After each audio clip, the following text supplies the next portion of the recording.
तरारी में lieutenant general SK Singh जो सेना में वाइस चीफ रहे हैं, उनके इलेक्टोरल रोल के नाम को लेकर जिला प्रशासन ने बात उठाई है।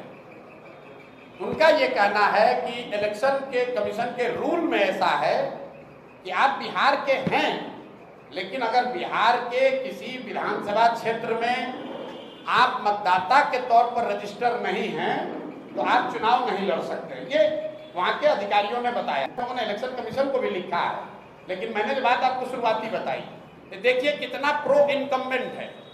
जो लड़का करण तरारी का देश का वाइस चीफ बना आर्मी का, जो सेना को लीड किया सियाचिन में, जो सेना को लीड किया ऑपरेशन पराक्रम में, उस आदमी को वो अपना इलेक्ट्रिसिटी बिल है, उसका जमीन है, घर है तरारी में, लेकिन एक रूल बनाकर कह रहे हैं कि नहीं, इनको चुनाव नहीं लड़ने दिया जाएगा क्योंकि तरारी के इनका वोटर लिस्ट में इनका नाम नहीं है।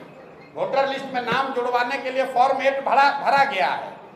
ये सब प्रावधान है, आप इलेक्शन अधिकारी से पूछ लीजिएगा कि आप 8A फॉर्म 8A भर के अपना नाम जुड़वा सकते हैं। नोएडा से जहां उनका नाम इलेक्टोरल रोल में है, वहां के डीएम ने नोटिफाइड करके जारी किया है कि यहाँ पर इलेक्टोरल रोल में ये है। जनरल साहब की पत्नी की डेथ हुई है 2020 में। उस समय तक वो बिहार के वोटर लिस्ट में थे, लेकिन पत्नी के डेथ होने के बाद वो नोएडा में रहते थे तो उनका इलेक्टोरल रोल में नाम शिफ्ट हो गया, क्योंकि 24 में उनको वोट देना होगा। अब इसी को आधार बनाकर जिला प्रशासन या इलेक्शन के लोग उनको लड़ने से रोकना चाहते हैं। उसको देखा जाएगा, लेकिन इस तरह की चीज तो लोकतंत्र में आती ही रहेगी। आप व्यवस्था के सामने खड़े होइएगा तो जो वहाँ बालू माफिया है, जो हजारों करोड़ रुपया लूट रहा है, वो इतना आसानी से थोड़ी छोड़ेगा। लेकिन जन स्वराज भी पीछे हटने वाला नहीं है। जनरल साहब वहाँ खड़े हैं, प्रशांत किशोर यहाँ नहीं लड़ रहे हैं, लेकिन प्रशांत किशोर का कोई भाई, कोई सिपाही लड़ेगा और यहाँ पर राजनीतिक जमींदारी जिन लोगों का है उनका बोरिया बिस्तर समेटेंगे।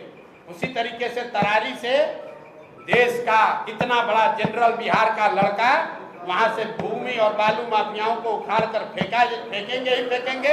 अगर उनको नहीं लड़ने दिया तो कोई वहां तरारी का लड़का लड़ेगा, लेकिन लड़ेगा जरूर। हम लोग पीछे नहीं हटेंगे। ये नहीं कहेंगे कि हमारा नामांकन कैंसिल हो गया। हम लोग लगे हुए हैं। कल या परसों तक निर्णय इलेक्शन कमीशन दिल्ली को देना है कि उनको लड़ने की अनुमति दी जाएगी कि नहीं। लेकिन आप जरा पत्रकार होने के नाते समझिए, बिहार का जो लड़का पूरे 75 साल के इतिहास में सिर्फ 2 ही लोग आज तक vice chief of army staff बने हैं बिहार से, एक गवर्नर एसके सिन्हा और एक एसके सिंह। उस लड़के को आप चुनाव नहीं लड़ने दे रहे हैं। ये फर्जी का नियम लगाकर कि आप कहते हैं ये इसका इलेक्टोरल रोल में यहाँ नाम नहीं है, 8A भरा गया है, कह रहे नहीं उसके दिन पास हो गया है। ये तो चलता है, प्रशासन और सरकार की ओर से ये सब चलेगा, लेकिन जन स्वराज इतना आसानी से दबने वाला नहीं है। हम लोग इस व्यवस्था को बदलने आए हैं, तो इतना जल्दी थोड़े डरने वाले हैं।